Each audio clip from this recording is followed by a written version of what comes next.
and we're going to go into more of layer masking, which is the primary reason, well, one of the major reasons why you would choose to use Photoshop as opposed to Lightroom or any other application that is just basically a raw processor. So, although Lightroom does a lot more than raw processing, you could do a lot of adjustments, but with their adjustment brush. But we'll get into all of that stuff. Okay, so here we have a nice little whale tail. It's a humpback, if anybody is curious of which species that whale actually is. And this was taken up in Alaska. The whale did all the work. I was just hanging out in the boat. He posed for me.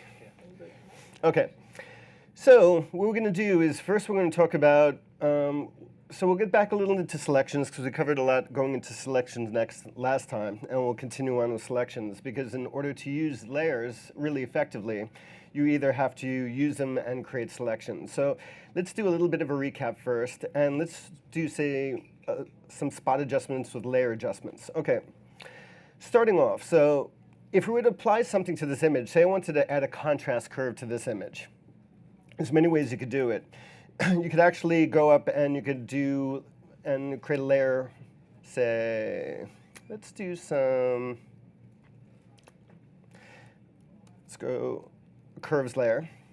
So everybody's familiar with the curves dialog box. If you're not, so this little box looks quite complicated, but it's very powerful. And once you understand it conceptually, it's actually quite easy to use. So if you look on the right-hand side here, the very right represents pure white. As you see this bar in the bottom, it goes from, it's a gradient from black to white. So the right side represents pure white values. So at the very end, so this little last line that ends this box. And if you guys know, there's basically 255 levels, adjustment levels that you go from. So 0 is pure black, 255 is pure white, and then you got 253 levels of gray in between.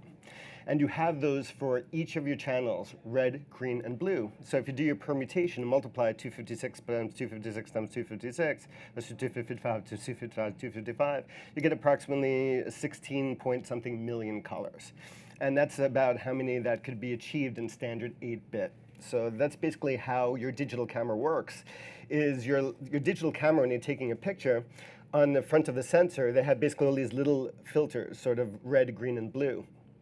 So what it does is it assigns each pixel to that color, and then mixing those colors in front of one another is what creates your full color spectrum. So what the cameras in essence is really doing is it's just taking light values within that channel, and then when it's put together, or it's technically called demosaicing, you get your full color spectrum. So the right side represents, and watch what happens when I drag this down.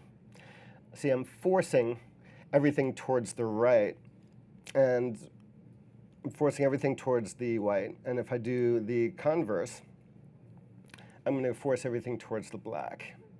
So when we could do a little curve over here, contrast curve. So as we rise up here, you can see everything's getting brighter because you can see the white on top. And as I'm bringing this down, everything's getting darker again. So as you can see, the contrast is quite a bit higher now. Now, if I hit OK, now what I just did, it'll take a second, so I just baked that into the image. So if I wanted to change it, I could hit undo. But if I did several other things subsequently after that, and I didn't have enough undo layers, I would not be able to go back there. So there's a much better non-destructive way, and those are called adjustment layers and layer masks. So the way we could do that, instead of going to it and adjusting it with a straight adjustment, I like going to the layer palette here. And if you look at the bottom of your layer palette, you'll see all of these little icons. So I like to call this the Pink Floyd icon, or the dark side of the moon, because I'm a Pink Floyd fan. And it's a half white, half black circle. And then you'll see all of your adjustment layers here. So I'm going to pick the same one, but this time I'm going to do curves. So I'm going to do the exact same thing I did before. So I'm going to make a contrast curve. But say I only wanted to apply that contrast curve to the water and say not the tail. Okay? Now, if you notice, automatically when I create this adjustment layer, there's going to be this little white mask. And think of that as like a clear piece of acetate. So the actual circle represents this dialog box, or the actual curve. And this guy is white, so it's which means it's transparent, so it's letting that effect through. So by logic, what color would you think if I put in that mask would hide that effect? Excellent. So let's do that. Let me just quick maximize this guy so it fits on the screen nice. OK. So right now we have our foreground and our background color in our color checker, and you can see the blacks in front and whites in back. Remember, you could choose, say it was a different color. So say we had red as our foreground, and, well, actually it's not going to change colors here because it's on a mask. But let's go back to the regular, let's change our colors here. I'll show you how to get back to default. So we're going to do red over here for our foreground, and say our background color happened to be, I don't know, let's pick a nice green. Thinking of Christmas, right? Okay, so it's red and green, but I need black or white. So what happens is, first of all, if I click on layer mask, watch what happens. It automatically goes to black and white, because those are the only, basically black, white, or all the shades of gray are the only colors that could occupy that space. But if you weren't in that layer and you wanted to go back manually, you just hit D, which is default key, and it brings you back to black and white. No matter where you're in Photoshop, no matter what colors you want to get to your default, it's always going to be black in the foreground and white in the background. Think of just like a white piece of paper and a black pen. That's the way Photoshop thinks of it. And if D. Yes, D for default. And if you ever wanted to swap those colors for your foreground for your background, you hit the X key for exchange. That's just some basic stuff. I'm going to reiterate, and I'd like to reiterate as I go through these segments, so it's really well known. Okay, so let's do that. So let's go to our curves layer, and you guys said black, right? So let's fill with black. So what I'm going to do is I'm going to show you both the long way and the short way. So the long way is if you go Edit, Fill, or if you see there's a shortcut. So all keyboard shortcuts are listed in the menus. So over here, you see there's a little Shift F5. So I could do Shift F5 to get that exact same thing. And in this case, or I could use a keyboard shortcut. So it says you could choose your foreground color, your background color. You could choose an individual color. You could fill it with black, 50% white, whatever. So that's always there. But I rather use, personally, keyboard shortcuts because they're much quicker. And the keyboard shortcut to fill is, for your foreground color, is Option Delete on a Mac or Alt Delete on a PC, and to fill with your background color is Command Delete. So, and as you notice, that effect disappeared. So watch what happens if I take off the eyeball here. Actually, I messed up because that's not black. If you look, that's actually a little gray. So that's why it didn't completely mask. Let's try that again. Now I hit D, so I make sure that my default's there, and then I'm going to fill again. That's black. Okay, so now watch, when I click this on and off, you'll see zero change. That's because the effect is hidden. Because what? The effect is hidden behind that black. So the effect, that circle, the Pink Floyd circle, is still doing its thing, but that black is just a mask, and it's masking it. And the term masking actually comes from the old days when they used to do animation. They still do it today, but it's a lot more sophisticated, where everyone would have to be drawn by hand. So back in the 70s, when I first did the first Star Wars, for every frame at 24 frames per second, we'd have artists who would manually or make these masks to block out everything, so you just see the starships floating through space. Okay, so now if you want to reveal that effect again, then we're going to paint which color we're going to use. Excellent. So which key do we use to exchange our colors? Very good. I like students who pay attention. Everybody gets a gold star who screamed out. Okay, so I'm going to hit B, which is the keyboard shortcut for the brush. As you see, my brush is a little bit big for what I want to do, so I'm going to make it smaller. So the easiest way to make it smaller and bigger is you could use your bracket keys. And I just like using my bracket keys. You could always go up to the palette over here in your brush palette. You could click here, and you could take your size slider, and you could slide things up and down. But I'd just rather use the keys, and you could see your size. So let's do a little painting. So I said I wanted to make the water a bit more punchy, right? So let's make it a little bit bigger. And let's just start drawing in, make sure white is our foreground color. And I'm not going to do a selection first. I'm just going to do it really rough. And then I'll show you how to refine this even further. So let's get a little bit up here. Let's get up top, come all the way around and down. And you get all that color back in the water, and then you get your shadows and your highlights. And it also really makes the darker whale tail sort of stand out. And then, you know, I could spend a lot of time. I don't know why I'm using the trackpad when I have my Wacom tablet right here. It's a lot easier. This is the Wacom Tablet, by the way. Anybody who hasn't used them, if you guys do any retouching or serious retouching, please do yourselves a huge favor and buy them. The reason why, which is easier, to draw an outline with a pen or with a brick? Mouse equals brick. I mean, if they ever run out of bricks, they could probably take mice and build a house out of them. But this is much easier for several reasons. First of all, not only do you have the accuracy of using something such as a fine point, But these are also pressure sensitive now, up to, and the new ones are pressure sensitive up to 2048, a little over almost 8,000 and change layers of sensitivity, which means the harder I push, I could use the pressure sensitivity to change the size of my brush, which is really nice, so the harder I push. I could also do it to change the opacity, so if I want to get something and get a lighter touch and I don't want the effect to be as strong. And also, it recognizes tilts. So if any of y'all do other languages, if you do Hindi or you do any of the Asian languages where there are actually scripts, Chinese or calligraphy, even in English, you could actually, it'll follow the tilt as a real chisel point calligraphy pen would work.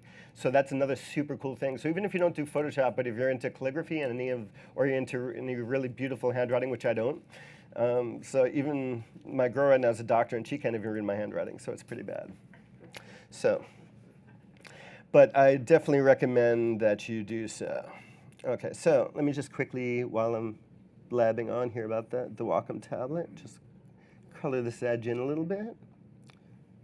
And as you saw before, I was using the trackpad, and see how quickly it is for me to get much more accurate selections under here. Let me just go around and around. Okay, and we got to get the water down here. We can't forget that stuff down here. Okay, so if you want to see the before and after, so you got before, it's an after. Now the water got some nice sparkle and some punch. And let's do something else. Let's brighten up the whale's tail. Say it's too dark for what I want. So let's go back down to our Pink Floyd icon, or the adjustment layers icon is a technical name for it. Let's choose a curves layer again. And the cool thing about the curves icon is you could adjust different things. So if you see this little hand with the plus and minus, it looks like a little hand with an arrow up and down. You click on that, and then you just scrub up and down. So say I'll scrub up and down until I get it to where I want. Say I want the tail to be about here, but I only want it to affect the tail. So what am I going to do to hide this effect? Black. I'm going to fill it with black, exactly. So it automatically, by default, every time you make an adjustment layer, it automatically accompanies itself with this blank empty mask, so you don't have to make one. So let's do that. So let's fill with our background, and since it's in our background, we're going to go Command-Delete, which is our fill color. And then we're going to use our brush, and we use white to punch through. And let's draw some onto our whale tail. Now, I'm looking at this, and I don't really like this. The reason why is because this is already a lighter value, and I like that contrast between the water. So I'm going to hit Undo. And down here, I'm just going to sort of add it to the darker area. So let's come down.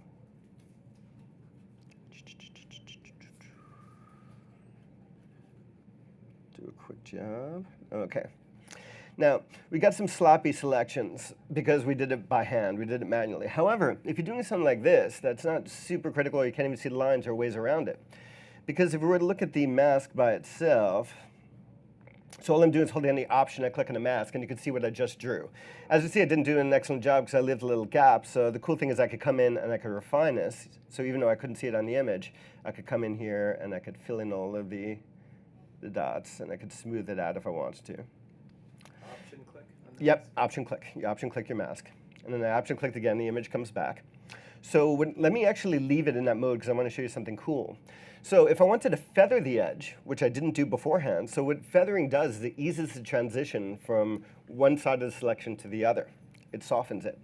So actually, to really demonstrate this point, I'm just going to create a new document really quick. So I'm going to go New.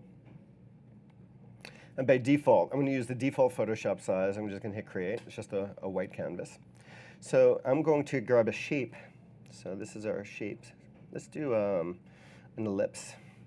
So I'm going to hold down my Shift key to constrain. There we go. So hold down the Shift key to constrain a nice ellipse. There we go. And what we're going to do is let's fill that with black. So let's come up here. Let's make sure we're in black. OK, so we got our black ellipse. The reason why I'm doing this actually is just to get the selection. So the cool thing when you're making a shape is all you have to do is Command-click that shape, and then you'll get an active selection. So let me just hit Return to apply. So I'm going to Command-click the shape. And as you see, I have marching ants around. It might be hard to see, but there are marching ants. We have an active selection ready. I could actually turn off that layer. You might be able to see it better. You guys see it better, the marching ants around? Okay, so what I'm going to do now is I'm going to fill this with black. I'm going to create a blank layer. So if you look in the bottom of the layer palette, on the right-hand side is garbage. That's self-evident what it does. You just throw your layers out. Next to it is you have your new layer icon. Now, when you do new layers, let me just turn these guys off over here. If you notice, look at that. That's checkerboard pattern. Checkerboard signifies transparency. That means that it's actually transparent. So whereas the bottom background layer is actually white, that's not transparent. So that's what that means. So what I'm going to do now is I'm going to fill it with black since we have our active selection. So first I'm going to fill it with black. So since it's a foreground color, so I'm going to go Option Delete, fills with black. Okay, so now you get a really hard, crisp edge, right? But say I wanted to soften that edge. So let me do this another way. So let me undo, leave my selection. What I'm going to do, let me talk about selections really quick. So another cool thing is, this is an easy selection, obviously, because I just used the shape layer to make it. However, say I took my pen tool and I drew around this person with individual hair strands, and I spent 7 hours making this one selection. It sounds daunting, but it happens, especially in high-end retouching. Sometimes you will spend hours doing something like that. So what you can actually do is go Select and go Save Selection. And then what it's going to do, it's going to save it under the document name. If you have several documents over, you could actually save it in individual documents, but it defaults to your current existing document. And what it does is it makes a new channel. So I'm going to name this, and I'm going to name this Circle. It's pretty logical. And so where does that live? That was a new channel. So let me go over to channels. Okay, now if you look over here, these are your color channels. So you got red, green, blue, and then on the bottom, that we just made says circle. So if I selected that circle, it'll automatically go to something called quick mask mode, which means it shows you what's being active and what's not. So I'm going to actually undo this, and if I want to get that selection back, all I have to do is Command-click it, and I get it back. So I'm going to do that. So I'm going to Command-click, and we got our circle again. So let's get back to our RGB composite. So select, let me just do that once more. Save selection, circle. Okay, so now we got a selection. So I'm going to deselect now since I already have it saved. So if you go to our channels palette, you'll see it on the bottom circle. Okay.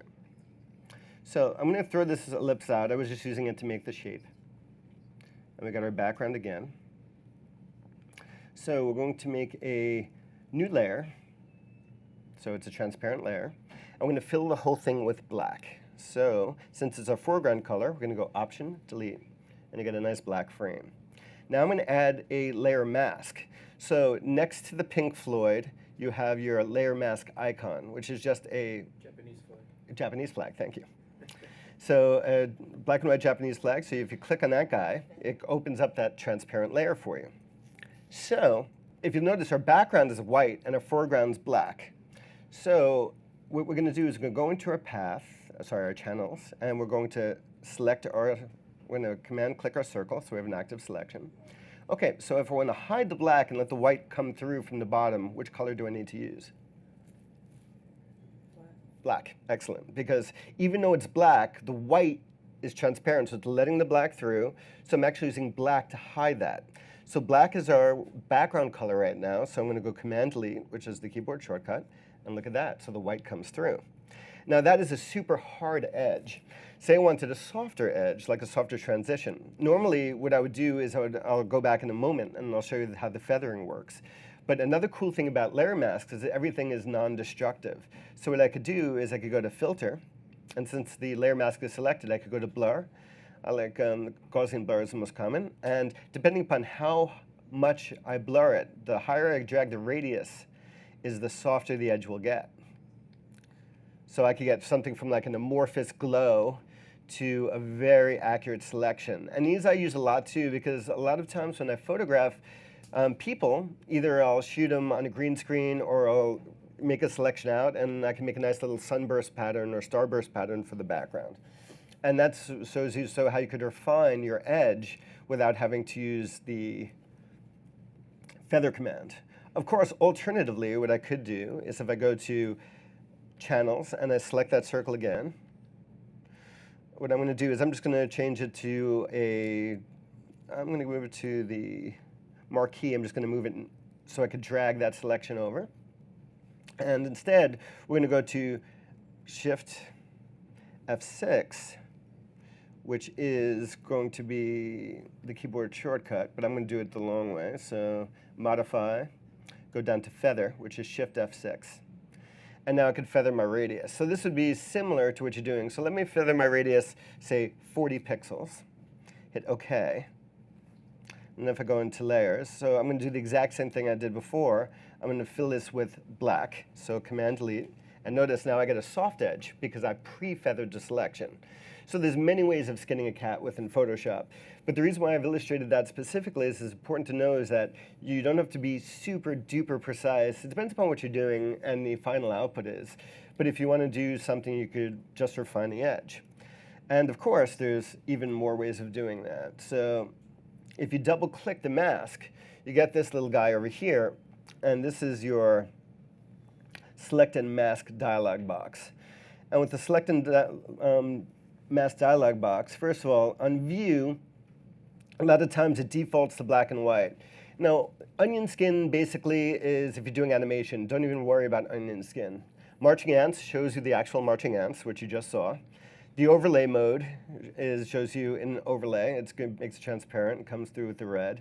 It shows you against black, against white as a background, black and white, and of course, on layers. Now, on layers is the best because on layers shows you exactly what you're seeing in your layer stack. So when I cancel out of here, it looks identical. So that's what I always use when I'm using this app. Also, once I first enter into this dialog box and I select on layers, be sure to click this guy down here where it says remember settings, because that way you don't have to constantly do it every time. So the way edge detection will work, so let's just take our lasso tool, and let me just make a really random selection like this. So if I right-click, I could click Select and Mask, and go down to On Layers, so we could see what it looks like on our screen.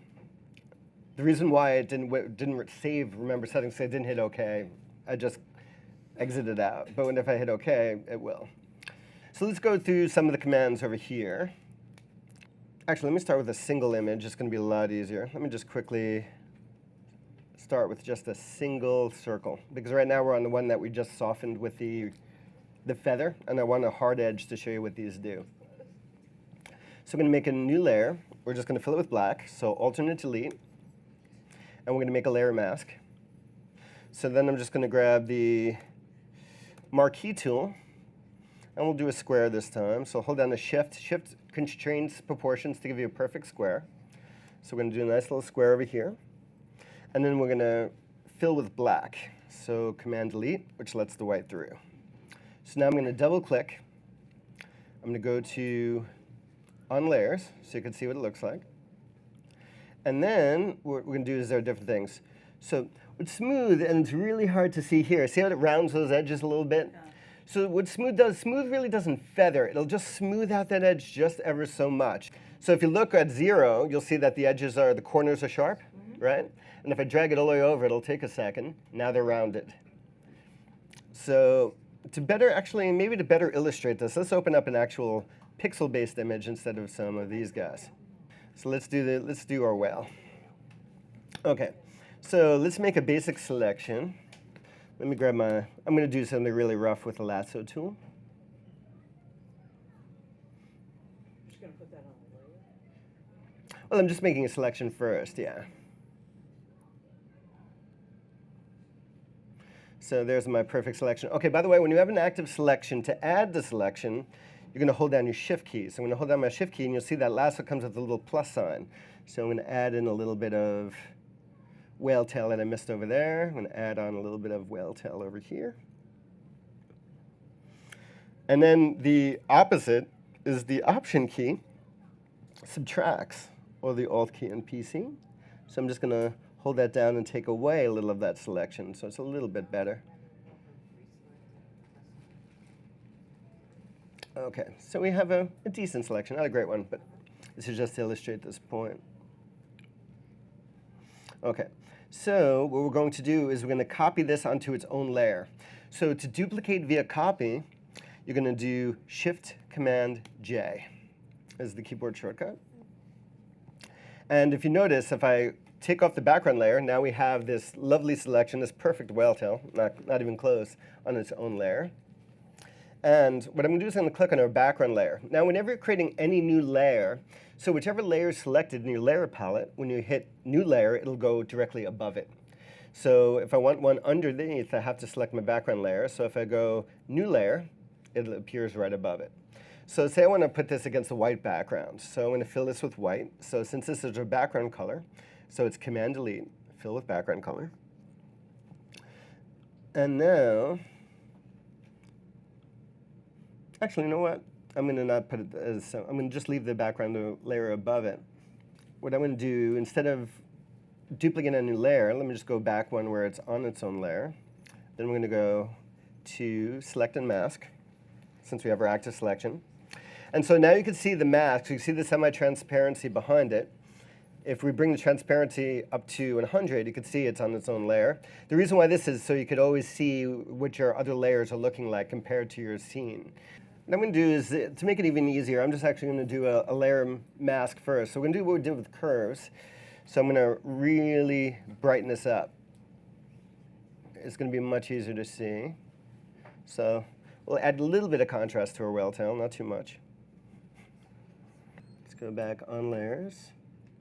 So what smooth does, smooth is just going to smooth out the edge. It's not going to smooth out the transition from laterally, from side to side. It's just going to actually sort of, if you have sort of like a pointy edge, it's sort of like pulling it straight. Whereas the feather is actually going to soften the transition from one side of the selection to the actual other. We're done with the whale tail, but yeah, I'm going to show you in a better image because I'm having an issue with that image. So let's open up a picture of Victoria. That looks good.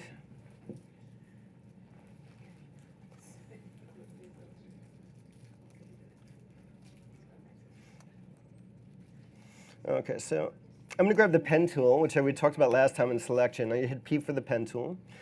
Pen tool is the most accurate way of making selections because you could alter it infinitely. So I'm just going to draw out some nodes quickly. And so the cool thing is once you make your selection with the pen tool, which is P, now we can adjust it. So if you get the direct selection tool, which is A, now we could actually adjust these, which I'm going to do really quickly for you, and make a little more accurate selection than I was freehanding. Because generally I use lassos for doing like quick stuff if I'm blending in skin or backgrounds, but if I'm doing more precise selections, I always default to this tool, which is the pen tool. And if you're doing a lot of composites, this is going to be your best friend if you spend the time with it. If not, the first time you use this, it's like herding a bunch of cats. It's not easy. So P to get to the pen and then A to? Yep, A would change to the nodes, the direct selection tool. And you want to have the white, there's two. So on your direct selection tool, you have the black, which is called your path selection tool. So if you change to the path selection tool and I click it, what's going to happen is this allows me to move the entire path, which I don't want to do. I want to adjust it. So I got to make sure that I'm on the white, which is called the direct selection tool. They're both under the same menu. So now when I select an individual node, it gives me the handles, and it gives me the ability to adjust it. So let me just come in a little bit. So what I'm trying to do right now is just quickly cover the whites of the eyes. So say we're going to brighten the eyes. There's a lot of ways of doing this, but I'm just going to show you this really quick. OK, that's a decent selection. Let's move this up a bit. And the cool thing about this, too, is I can use my arrow keys. So I could literally control it pixel by pixel, which is something that I definitely can't do with a rough tool like the lasso tool. OK, and where does this live, by the way? This lives under paths. See where it says work path? So if I Command-click it, you'll see the active selection. Now, something to notice. Now, there's only one work path by default. What I mean by that is now if I hit P again, and now if I draw another path without first making a new path with a new page icon, it's going to reconfigure that first path. So you want to make sure if you want to maintain your paths, first of all, it's always a great habit to name everything. So I'll say like white. And now, if I wanted to make another path, what I would do is I would click on the new one, and then it says, path 1, path 2. Make sure you have the other one selected. So now if I hit the P tool again and I draw another path, it's not going to draw over here. So it's on my second one. I'm just going to undo that, but it's important to do because a lot of times people spend a long time drawing out that path. They'll think it's saved, and then when they make a new path, they'll actually inadvertently go over it. So we'll command click that white. And what we're going to do, let's do an adjustment layer, curves, and we're going to change our blending mode to screen, which brightens it up. And now if we double click, let's see what we got here. Yeah, here we go. Okay, now you can see stuff happening. Actually, let me make it even brighter. Actually, we don't really need to. Transparency, I'm going to go down to 0 so you can really see it.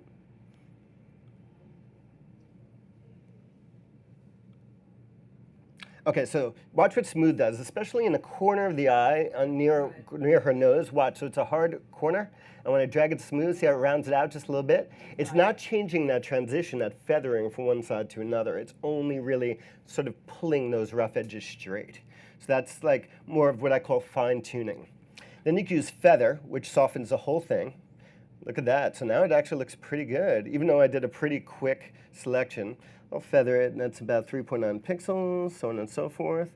Contrast is not going to really do much. It's going to increase your contrast or actually bring that edge back. It almost does the opposite of what smooth does. So it almost brings back a little contrast between dark and light. So since there's more shadow under the eye, as I'm increasing the contrast, it's going to make that edge contrastier. So it's only making the actual edge contrastier and not the image itself.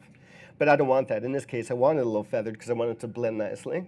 And the shift edge actually shifts how far that edge goes in and out. So if we go in and out, watch this. So if it wasn't big enough, my original selection, I can make it a little bigger. Or if it was too big, I can make it a little smaller. And you can output to layer mask is what I prefer because I like working with layer masks, and that's what we're talking about here. And I'm going to hit remember settings. So that's pretty good, and I'm going to hit OK. So that's how that palette works. So now, if I click that on and off, it's like somebody turned the light off on their head. Now remember, again, Photoshop is all about subtlety, and that's not exactly what I call subtle. Yeah, exactly. So the thing is, what's great is because we're using it on a separate layer, which is non-destructive, now I could just go up to my opacity on this layer, and I could dial it in wherever I want. Or I could do all kinds of stuff. So I could actually come in and dial it in 50, 60% wherever I want. So that's one way of skinning a cat, so to speak. But the cool thing about it is now you have this active mask that you just went through all this trouble making. It exists and it lives. And I mentioned this in previous classes, but it's worth repeating. The way I work through workflow is about every 5 to 10 minutes, I save a new edition. So my naming convention for my files is basically, say this is Victoria. So it'd be Victoria, the file name, maybe the date, and then that would be R for retouch. That's my own, so I know it's a retouch or a final image, 01.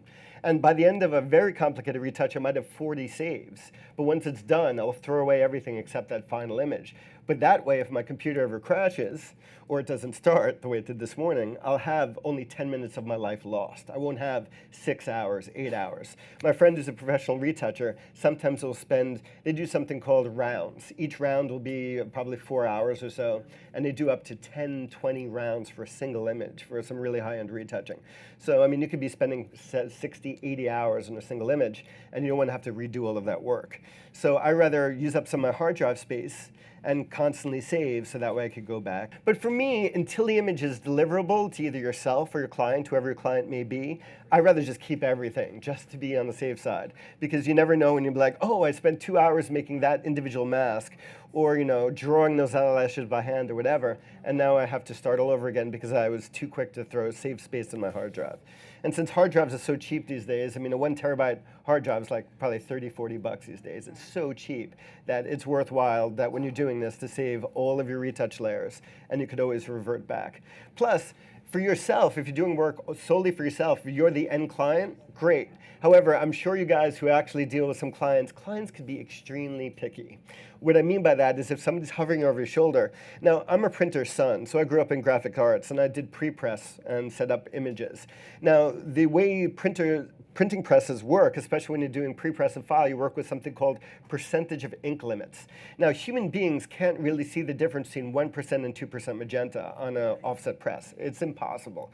But some people are like, no, bump it up 1%. And they're like, you're humoring them or whatever. But sometimes they'll take you back and they'll really screw it up. And then you want to go back to a couple of previous versions where you didn't screw it up in front of the client, and they'll call you back. It's like, oh, and then they'll call you back, oh, it's too magenta now or something. So it's always good to save those additions. So the other cool thing about using layer masks is you can use infinite masks. So say I want to do more adjustments, okay? So what did we just do with that selection? So we covered that whole white area, but inside's the pupil as well. So say we wanted to add some contrast to it. So we already have our selection, so since it's already an active mask, the mask is already here, so all I have to do is Command click, and it comes right back with all the settings that we just did. Just bear in mind is once you apply that select and mask, it's done. It's baked into that mask. So you could go in and alter the mask, by blurring it the way I showed you, but it's already applied, sort of that feathering that you have done. So say now we want to desaturate that eye, let's add some contrast. So let's do another curves layer. Instead of just going straight up with brighten, let's just go a little contrast. So let's go a little brighter and then a little darker. And then we'll get a little bit of punch. So I'm going to turn that on and off and see what I did. Notice how you get that little bit of contrast in that eye. What I'm going to do is I'm actually go everything extreme, because you guys are looking at the LCD monitor, which is not going to not be as accurate as this. But I'm just going to go in extreme so you really see what I'm doing, right? So that's extreme contrast. But just to show you that you don't have to go reinvent the wheel. And it's another great thing about layer masks. When you just make your selection, you could go in and edit it ad nauseum. So let me bring this down so it's not as dark, so she doesn't look like a vampire of some sort. And you could do, just to reiterate, we could Command click, and so we're going to add some saturation. So we go into saturation, and say we really want to make that eye green. Oh, that's natural. That looks great. Okay, so if you want to do other realistic effects like this, you guys get the idea. But the cool thing about it is if you notice, in my layer stack, over here, if I Command click this layer, so my background layer is untouched, it's pristine. I didn't touch a thing. So I destroyed 0 pixels. This is complete non-destructive editing. So as a result, I could do this all day long. And that's why this is so, so, so powerful. I mean, yes, in Lightroom, you could go in and with your adjustment brush, you could go and make that one adjustment and you could do amazing stuff. You can make iterations, bring it back, do it again, iterations, come back, do it again. But here, you could come in and really adjust everything. So say I'm doing a garment, say I'm doing a fashion shoot, and the girl has a different color handbag, shoes, and dress. So what I could do is I could, select each of those garments. And this is actually critical because obviously the manufacturer of that clothing really wants to display that color accurately in the magazine or on the website so people buy it properly. So what you could do is the art director comes in one layer stack, you could go and you could select each one and individually change them just like this. So let me do a levels adjustment layer. Okay, so we're going to apply this to the whole image. Let me pull back a little more. So all this is your right side is white, as I was saying before, and your left side is black.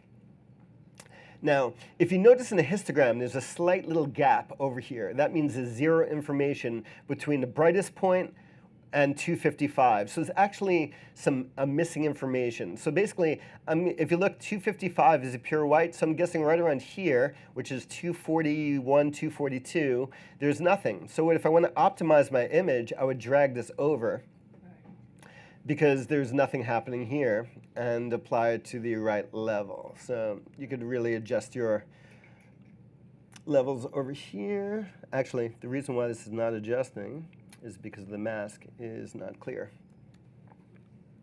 Let me just get rid of this. Let me go for D for default. Let's go for levels. There we go. Now you'll see stuff happening. So if you notice, if you drag it over here, so what I'm doing, so basically right in the middle, so let's look at the middle over here.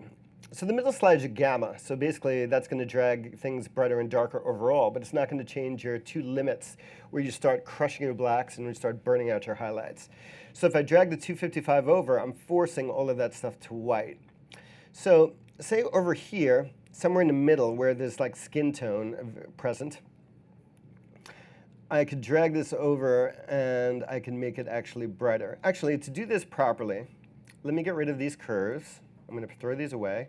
I'm going to alter the image so it's improperly exposed, and then we'll get better into it. So the first thing we're going to do is grab a layer mask. Let me go into curves real quick. Go to screen mode. Which does? The screen mode is going to change your blending mode, curves, and basically each one interacts differently with the previous layer. And I'll get into these later on because you could actually, there's books written entirely just on blending modes and what they do. But basically, the two ones I use most often are screen, which is lighten, and multiply, which is darken. Let me reopen this image, and I'm going to reopen it, but this time I'm going to play with my raw settings. So it's going to be under or overexposed. Actually, I'm going to underexpose it first so you can really see it. So we're going to take our exposure, and if you watch our histogram, so now we're really underexposed, so there's a huge gap. So let's open up our image.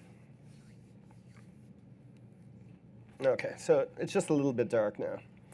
So if we go into our adjustment layers, or levels, okay, so you see this huge gap? So watch what happens when I drag this white slider over to where the mountain range starts to rise. It looks almost the same as before. And guys, it's going to be contraster, and it will have missing information. It's not going to be as good as if I exposed it correctly to begin with, but this is one of the reasons why you always shoot raw. You never, unless you're going to just take a quick of some family snaps, if you're doing any serious work, you always want to shoot raw because you have so much more control to get back your image after the fact. But, so that's basically all this really does, is you could just force it over. So, or vice versa, I could take the black slider and I could force the blacks over. So once the blacks get past the information range, like past the visible information range, which you could see in the bottom of the histogram, everything's pure black. Now watch when I pull back, you'll start to see a shoulder over here on the right. So all of these tonal ranges right in the beginning of the mount are the brightest part, which is that shoulder. And as I'm pulling it over further and further and further, it will get brighter and brighter. If I could grab the thing again, it'll be nice. And then I could take this over. Now what I'm going to do is I'm going to get rid of that adjustment layer, and I'm going to go back to curves. So you could do the exact same thing with curves, but you have so much more. So the curves, I could just bring this over to the mountain range again. So the bottom part, in essence, of your curves is your levels palette. Exactly. And now, but the cool thing about this is now I could actually add individual points along the way. I could add a contrast curve on top of that. Now I could, really tweak different parts of it, which I can't do. I could only do gross adjustments with levels. So that's why I do everything with curves. I mean, levels, I haven't touched the levels palette probably for about 10 years. Ever since I really started using curves, it's all there. So that's why I don't use levels. Okay, so if I add a bunch of points and reset. But if you have individuals, you could just bing, you could pull them off. So a lot of times I'll have multiple, 3 or 4. And if I do this, it's going to fit the whole thing. So I almost never do that because I'm pretty sure of where I'm placing it. So say this is what my curve looked like that I wanted. But this one wasn't working, I could just drag that off. So, or the reset the whole thing. Also, something to know, you could, if you hit Alt-click, by default, when you open up, it's only in 25 percentiles. So 25% up to 50, 75, there's 4 lines or 4 segments going across.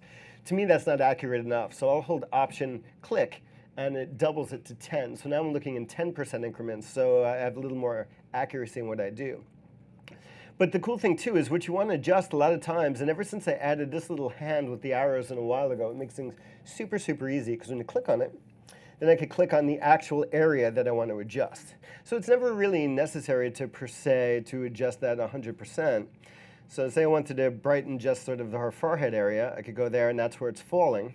So then I could actually just raise it up or use my arrow keys. First of all, let me close this and open it with the proper adjustments and not underexposed as underexposed it is. So Command W and D for don't save, keyboard shortcuts. So Command O is open. Let's open up Victoria again. Okay. So let's drag this up to the proper exposure. So what I'm going to do, as shot, grab our exposure back to where I like it. So I'm going to bring this right about here. A little bright. Let's bring it up about a stop. You could also type in the values. I'm just doing it this way. Now, for my taste, let me make this a little bigger. Color-wise, blacks are pretty good. I want to get a little bit cooler. It's a little bit too warm. And she's a little bit too magenta. Let me bring the green again so she has a more normal flesh tone. Okay, open image. So first of all, let's do a selection. So let's do the lips. Let's change the lip color. Here, let me just show you a gradient to show what I mean. So let's do a gradient mask over something. So let me do a curves adjustment layer. So say I find that I want to lighten up the left side of her face to get closer to the right side of her face. So what I'm going to do is I'm going to go curves. Then I'm going to go to screen, because screen brightens, right? As you see. But I don't want to make that bright side that much brighter. So what I'm doing is I'm going to hit G for the gradient tool, which is this little guy. It looks like a little gradient. And with your layer mask, you're going to draw from one side to another. So I'm going to just click, drag. And let me make sure I have my gradient, which I do. So what I want to do is, if you notice, the longer I drag it, the smoother it gets. So if I do it really short, it's going to be abrupt. See? Bing! That's a little too abrupt. But the longer you drag it, the softer it'll blend. So let's try to blend it over to that side. And then if you see, so before, after. So now I just brightened that whole side, right? Yeah, let me trash this and I'll do it one more time for you guys. Okay, so we're starting with our image. So the first thing I'm going to do is I'm going to pick the adjustment layer that I want to use. So I'm going to go to my Pink Floyd icon, my adjustment layer icon, and I'm going to choose curves in this case. Now, I know that screen as a mode works great for brightening things. Alternatively, I could have just used the little finger with the up and down arrows. I could have chosen this value over here and just scrubbed up until I got the amount that I want too. So you could have done either one. But to be consistent, I'm going to do what I did before. I'm just going to change my blending mode to screen. So guys, screen brightens and multiply darkens. Just to illustrate that. So screen, see how nice and bright it got? And multiply, dun dun dun, dark and ominous. Okay. So let's go to screen because we wanted to brighten. Okay, so now we have our layer mask is perfectly clear. It's white, so it's letting all that effect through. So I only infected to a small part of the image, this side, and I want it to be a smooth gradient from one side to another. So I'm choosing my gradient tool, so G for gradient. So I'm going to drag from one side to the other. So basically it's foreground to background. So the direction you're dragging is always your foreground to your background color. And if you want to reverse it, you could click up on top if it's backwards. And that's looking decent. Let me drag a little farther so it's a little bit smoother. And so you could go before, after, before, after. And the cool thing is, if you do an adjustment like this and you want to go brighter, you could just duplicate this layer. So to duplicate via copy is Command J. So watch what happens. Brighter, brighter, brighter. I could keep going until it's pure white. So the cool thing is I could just add it once and I could keep adjusting it until it's exactly where I want it to be. So let me just get down to a single layer. Okay. Say, for instance, I like the speculative lips, and I didn't want to apply that gradient effect. So let me throw that away, because I just want to show you the gradient first. So let's play with the lips first. So say I want to brighten the lips, and I want to change the color of the lips. So let me grab P for pen tool. Let me see if how my, okay, let's draw a nice little path along our lips. Up on So every time you click, it's putting down an anchor. Correct. It's putting down an adjustment anchor. Exactly. And if I want to change directions, notice it's always in line, but if I want to make a right angle, what I do is I hold down my Option key, and it allows me to adjust it. See how it bends it? But the problem in doing that, see, watch what happens when I close my path. It gives it this hard edge, which I don't want. So then what I could do is I could go down to my Convert Point tool, which is right here. So if I click and drag, it comes back to that single bendy thing again, instead of having it at two separate adjustment handles. The handle always moves like a seesaw. And an organic shape like a curve, that's what I want. But notice up here, it's a curve which I don't want, because this is a hard edge, so we're going to do the exact same thing. I'll go to the Convert Point tool, and now that gives me the ability to adjust these individually by holding down the Option key. Okay, so now I'm going to go to A, and first of all, you always want to work big, because big is the most accurate. And it's funny, because sometimes when I'm teaching a live class with students, a lot of people will be like, their nose will almost literally be touching the screen. I'm like, you could sit back and you could zoom in as much as you want. You can make it a lot easier on yourself. And also, it's just much easier to make accurate selections. So I'm going to go back to make sure that I'm on my, what color tool do I need to make the adjustments? Do you remember? Different color. Direct selection. Direct selection, white, exactly. So I'm going to hit my direct selection, and let's just make some adjustments. We're going to follow the lip lines. This one I can do quick over here.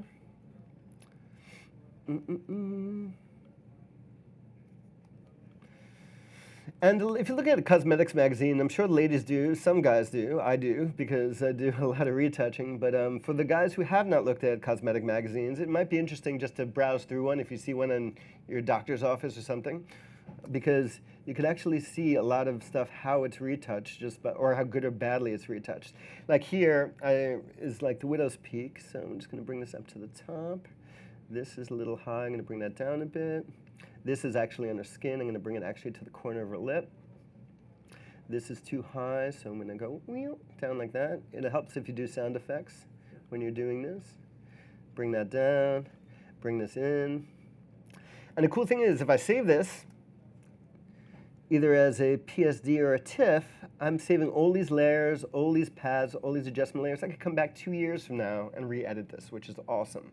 However, if I just made a quick selection or selection du jour, that's it. I would just have that selection if I didn't save that selection. If I save the selection, I could come back to that exact selection. But until I'm done and the client's done, I always leave these paths in the path palette saved, so that way I could always go back, click and edit them if need be. I would definitely label this, so lips, yep, exactly. And then by default, what I normally do is just to make sure, because sometimes, I'll be like bleary-eyed, and I'll be retouching for hours and hours and hours, and I'll forget. So what I do by default now is after I name it, I'll select the new icon, and then I'll make sure that's active.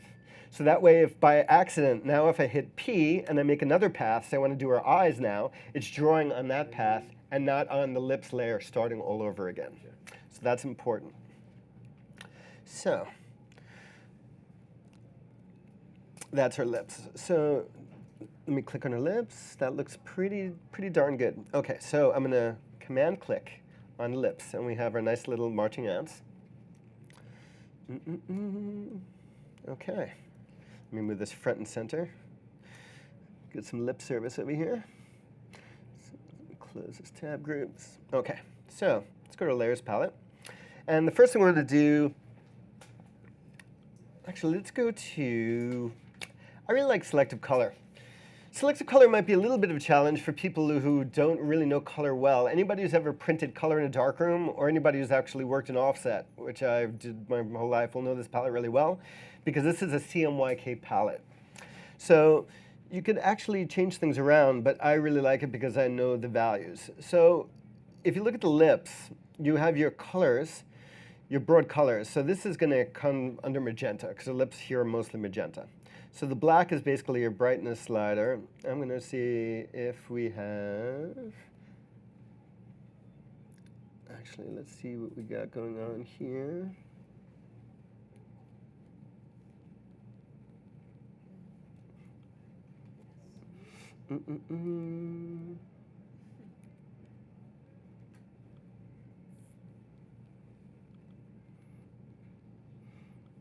Let's see, reds. Okay, so red's the primary color here. That's why magenta wasn't doing much, so I chose red instead, and it sees its colors. So let's go into reds. And the first thing I want to do is brighten these up. So I can reduce black a bit. And if I reduce magenta and raise yellow, I'll get more reddish. So I'm going to stick right about here. That looks pretty good for now. Let me come back into the context of stuff. That's a little too yellow. They're getting a little orange. Orange lips, unless you're a Oompa Loompa, are not very attractive.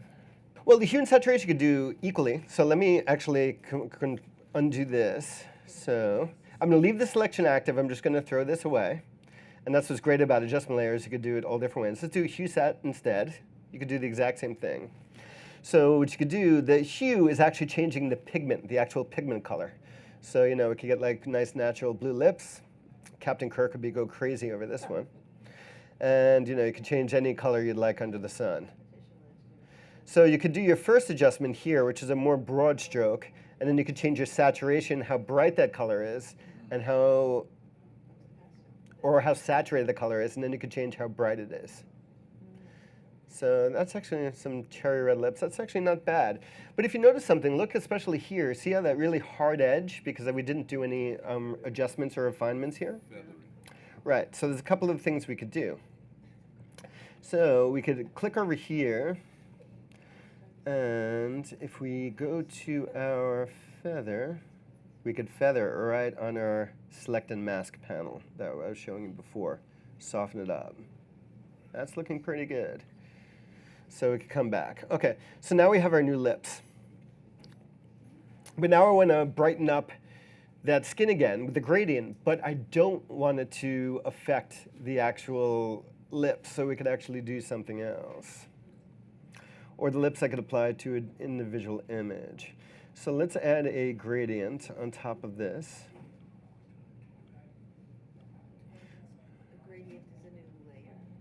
Yep, I'm going to do as a new adjustment layer.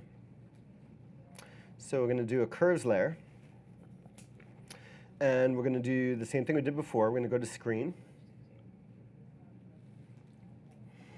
And this time I'm going to hit G for our gradient tool. And we're going to draw out our mask.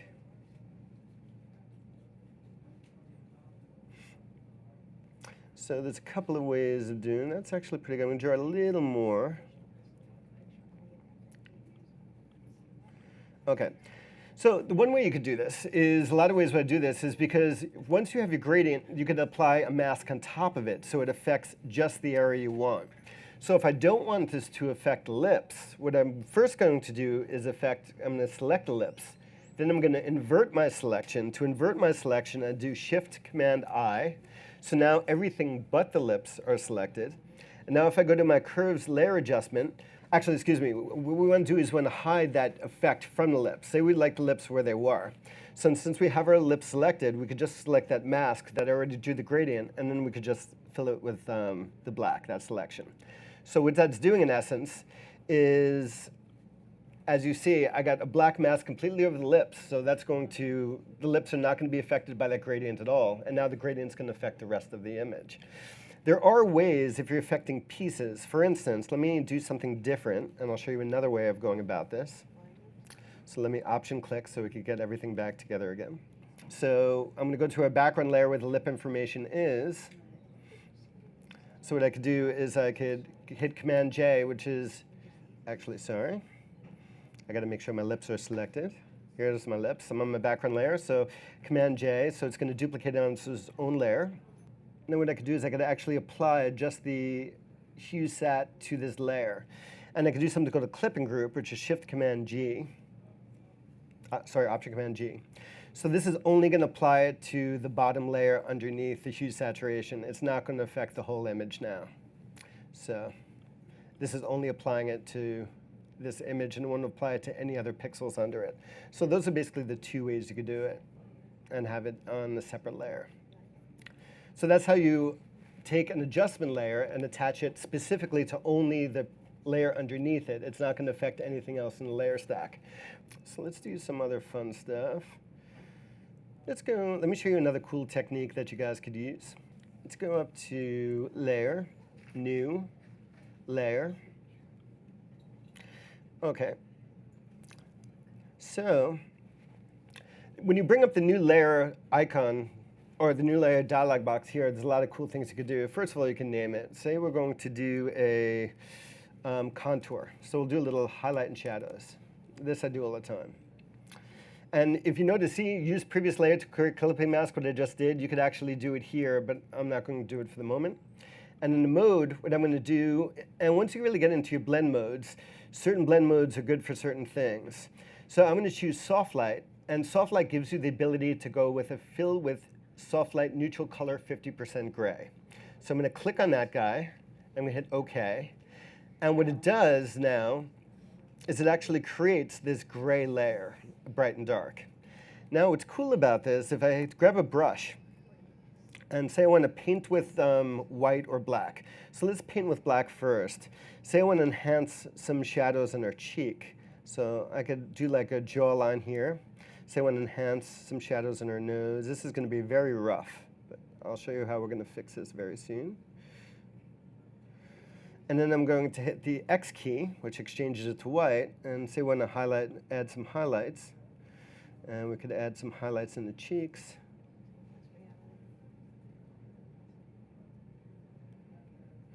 OK.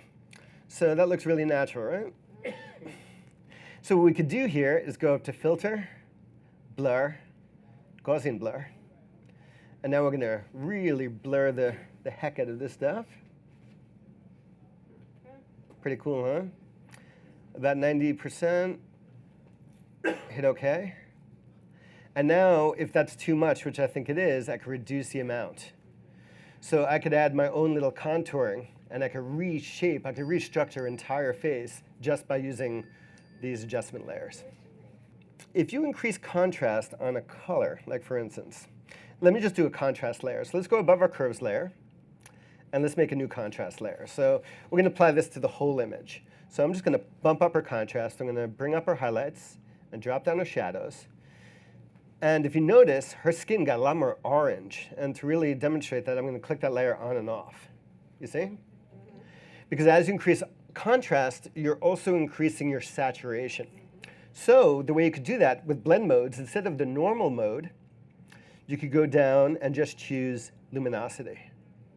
So it's giving you that, but it's not affecting your saturation at all. So the original normal, so she's nice and orange. And then if I just want to affect the brightness values, I'm choosing luminosity. The fact that I just want to illustrate the fact that when you're increasing contrast, specifically that you get more saturation. And that's one of the reasons why I like this technique with a contour, because it won't affect your color. It won't increase your contrast.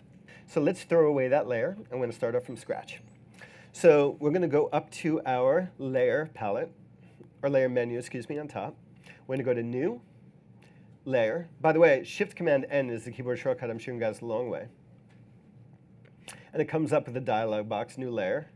So we'll name this, and we could do whatever we'd want. I'm going to call this Contour. But you could do, I usually do this in separate. Like, I wouldn't do both black and white on the same layer, because I like to have more control. Or I might even break it down and have individual thing, like right eyeball, left eyeball, brighten, you know, and go and really have control. Because as you saw, like when I want to drag the opacity, if I put everything on the same layer, then I have to move everything unilaterally, as opposed to just affecting that image. And then, actually, let me do that again, because I hit Enter by accident. So let's go to Layer, New, Layer. And we're going to change this to Contour. We're going to go down to Mode. We're going to go down to Soft Light. Click on Fill Soft Light with Neutral Color, 50% gray. hit OK. And now it's just a gray layer. So with your paintbrush, you're going to paint with white and black. So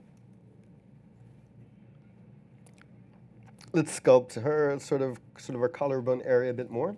So let's start with white. So we got a nice little highlight over here.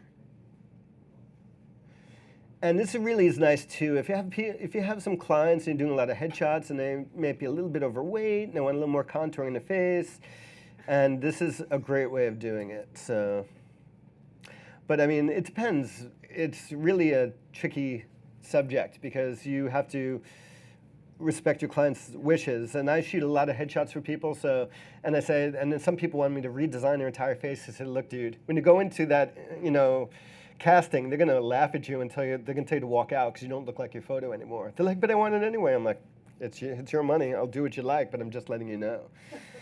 Also, I'm painting at 100%. If I want to slowly build it up, I could start at 3% and just keep on building until I get to that perfect mix.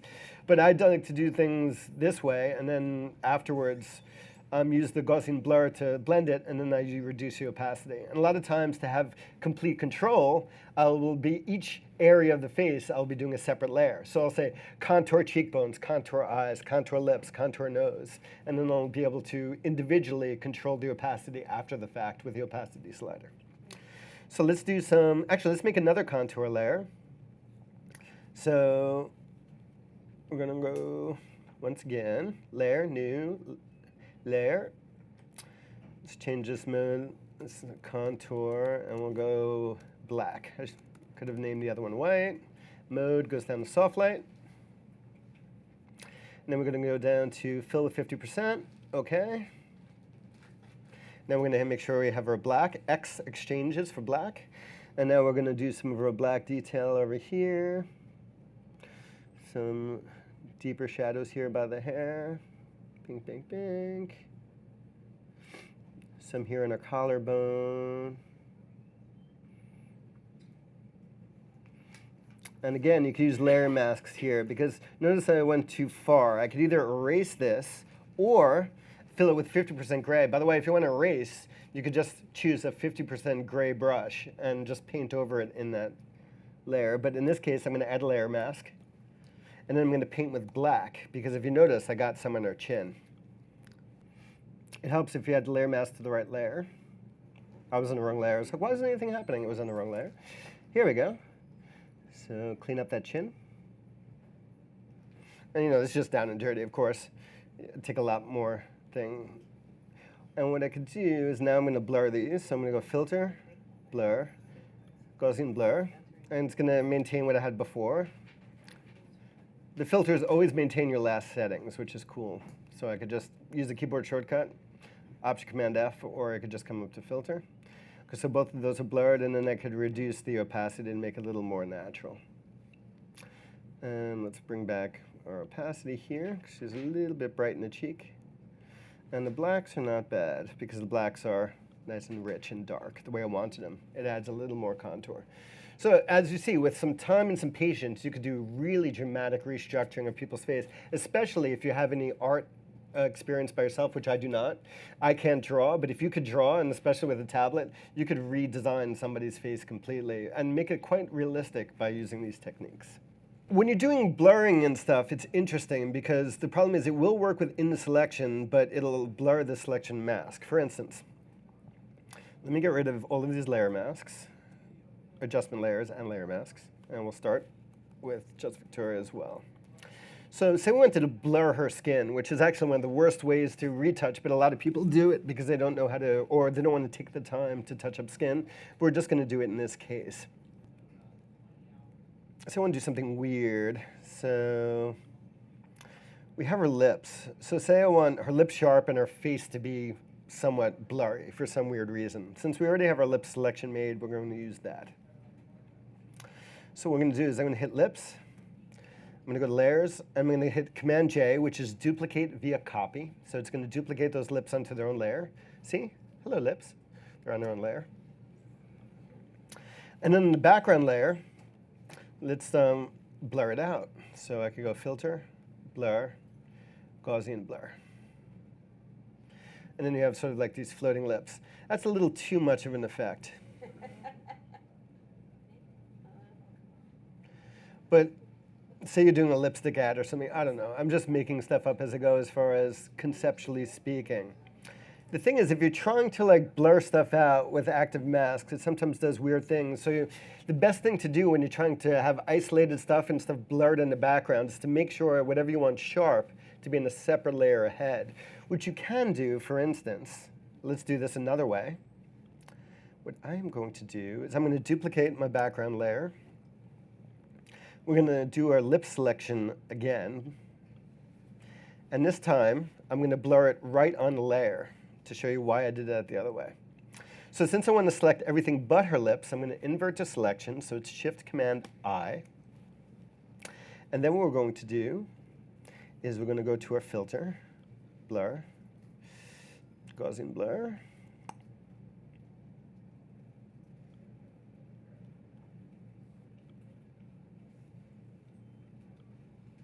I'm going to apply it. Actually, I did a pretty good job. Yeah, and you get nice sharp lips underneath. So you can do it and maintain the sharpness. Occasionally, sometimes when you're putting in separate backgrounds and trying to blur out backgrounds, you might get some bleed into one into the other. If that happens, I always recommend taking the object that you want to remain sharp and make sure it's on top of the area you want to blur, and then it's always going to be crisp edges on top. But the only disadvantage of doing it this way, too, is now it's basically permanently applied to that layer, which is fine within itself, but it's going to be hard to adjust them separately. If I have them on separate layers, where the lips are on a separate layer, I could always bring back with opacity. So the way I mean by that, so if I go like this, if I start with my background layer, let me do that again, Command-click the lips, Command-J, so I copy them onto their own layer. Now what I'm going to do is I'm going to duplicate my background layer. The reason why I'm not going to blur my original layer is because I never want to destroy my original pixels. So now what I'm going to do is I'm going to blur my background layer, filter, blur, Gaussian blur, bring this down a bit so it's a little more realistic, make it a little soft, right about there. And the cool thing about doing it this way is because I always have my original layer underneath, if I found that I was too heavy-handed with my blurring, now I could just take my opacity and I could bring it down, however much I needed to. That's 0, of course, so the effect isn't shown, and up to 100%. Let me just do a quick gloss over smart objects for you really quick so you'll understand. What I'm going to do is, let me not save this. Let me open up a couple of images. OK, let's open up this image here. So these are humpback whales bubble net feeding off the coast of Alaska. So I'm going to right-click and turn this into a smart object.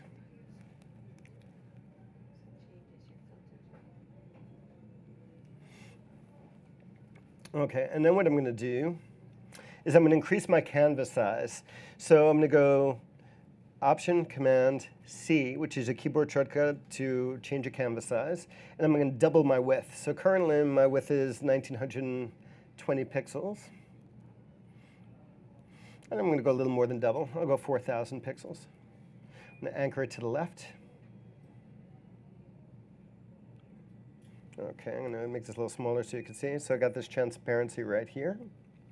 And now what I'm going to do is I'm going to open up that image again, but I'm not going to open it up as a smart object. I'm going to open it up as a standard object. Now I'm going to do image. Let me see one thing, which it might be. Sometimes if it's the same image name, it won't open it. By default, Photoshop will open up the image in a separate tab. I want to leave it as a smart object because I want to show you the sort of the difference between the two. So what I'm going to do is I'm going to drag this image. I'm going to leave it as a standard image. I'm not going to turn this into a smart object. And we're going to put it right next to it. OK. So let me grab my text tool real quick. Let me just type over here. Smart. It's a little small. We'll fix that. Typing at the bottom. Yep. There we go. Now we can actually see something. So just so you know, the smart object's on the left and the regular's on the right.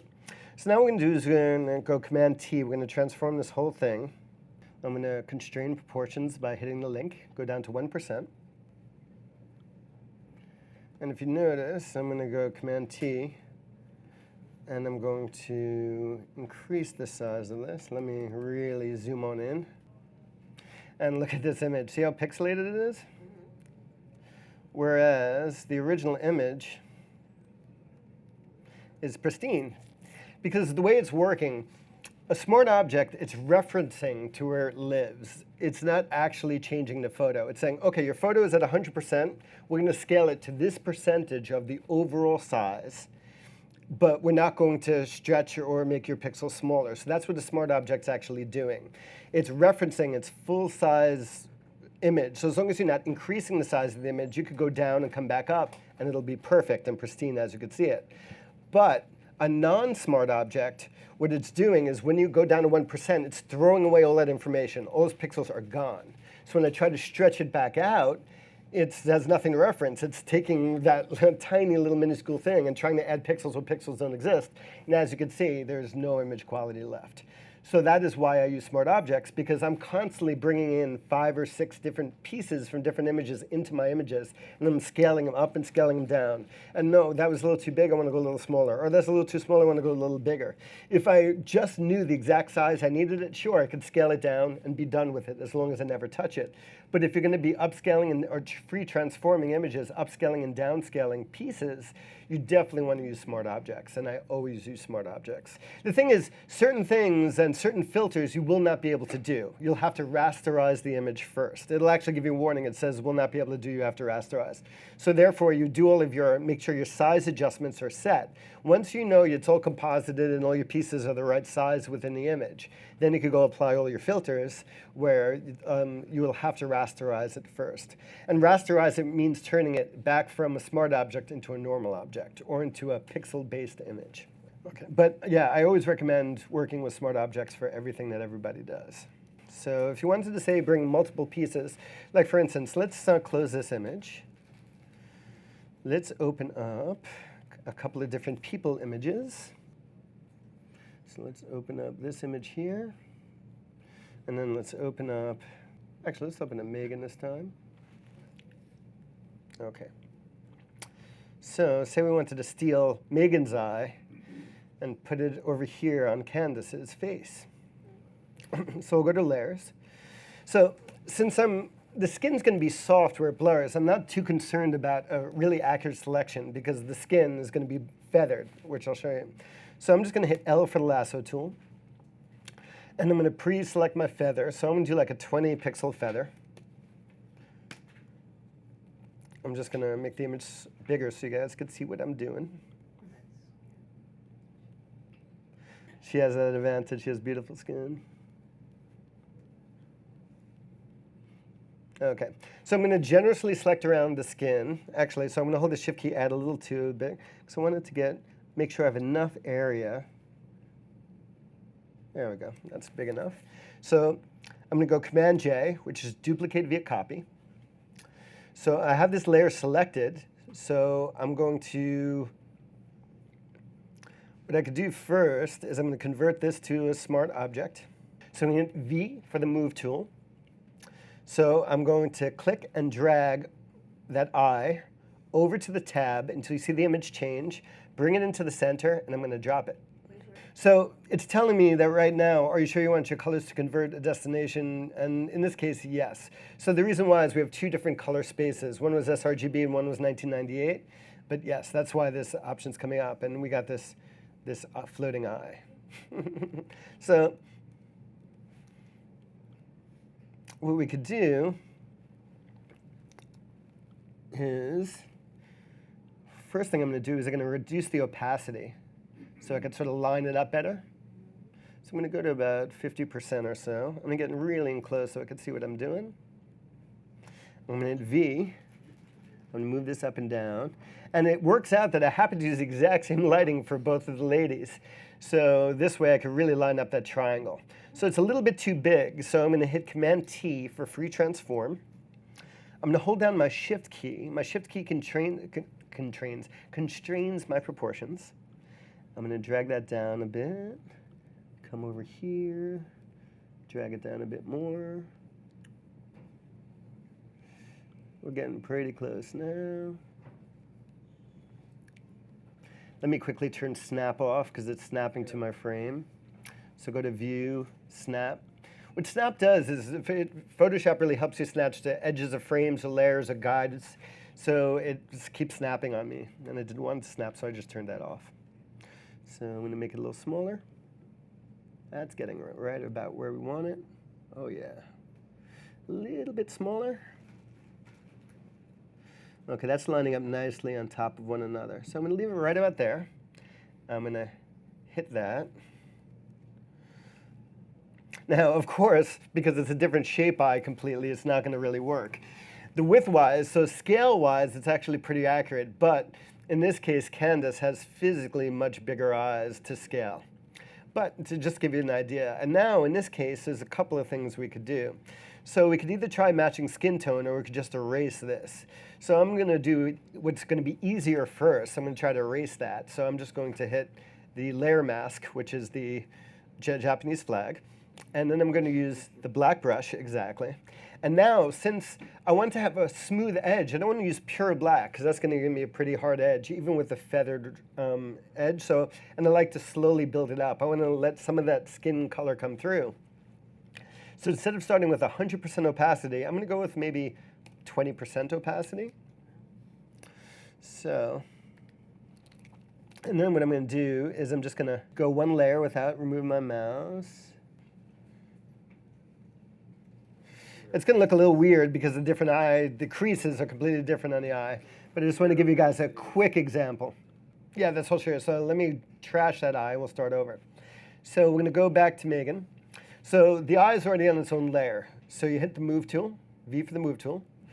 All I'm doing is I make sure that, let me turn that off. See, that's just the eye, right? Because it's the active layer. It's selected. I'm just getting rid of it so you can see it. So the eye on its own layer is selected. So I'm clicking and dragging over to the tab. You see there's another tab on top? And then I'm dropping it. Oh, okay. So I'm just literally kicking it. So let's grab another piece from another thing. So let's open up. Here, let's add some features onto her, shall we? So this is when I was teaching aboard the National Geographic Explorer for Lindblad. It was April Fool. Some of you might know the story. So this is a morph of a king penguin and a fur seal. So I call it a furgwin. Exactly. And as it was April Fool's, so we sent in a new species found in South Georgia Island. Some naturalists were like, really? I'm like, no. I'm like, no, not really. Okay. So I think we need to add some, I don't know, maybe a beak. Let's see where we're going to add to her. We could add a beak. So this is, to scale, this is quite a bit smaller, so we'll see what we could do. Or she could use like an accessory or a toothpick, possibly. So I'm just going to do a really rough selection. I'm going to grab the lasso tool. I'm going to just go around the head. Whee! So I'm going to hit Command-J, so duplicate onto its own layer. OK, so now I'm going to talk you guys through it. Hit V for the Move tool, or you can select it from the palette. And the Move tool is the double arrows, the cross right on top of your, layer, of your tools palette. Make sure that your layer 1 or that selected, which is the head by itself. So I'm clicking, I'm dragging. OK, watch the cursor. I'm dragging up to that tab. I'm waiting a second until that pops up. I didn't do anything. It just popped up. Now, if I let it go there, watch what happens. I can let it go there, and then I'll probably not know where it is. If I go, it didn't even drop in properly. So I'm going to do that again. I have to position it, because if I don't position it within the frame, it just disappears. So I'm going to do that again. I'm going to click. I'm going to drag. I'm going to click on the layer, or just hover over the layer until it changes. I'm going to bring this down into the image area, and I'm going to let go. Bing! And what we could do is, she could have maybe, instead of a third eye, she could have a little penguin here. Or it could be a necklace. Or it could be like a toothpick earring. Yeah, she could have penguin earrings. I mean, of course, this is super down and dirty and not quick, but that's how you get pieces of images and composite them into layers. So, and you could do it from Lightroom too, is you could actually import multiple images into layers, into a single document, which is pretty cool. I'll leave you guys with this note before we wrap up. Quality in, quality out. The better quality your images to start with, the less retouching you'll have to do. And next time we're going to get into more applications, some plugins that I do use to do masking. So you could do some stuff where you could change backgrounds around. Thank you guys.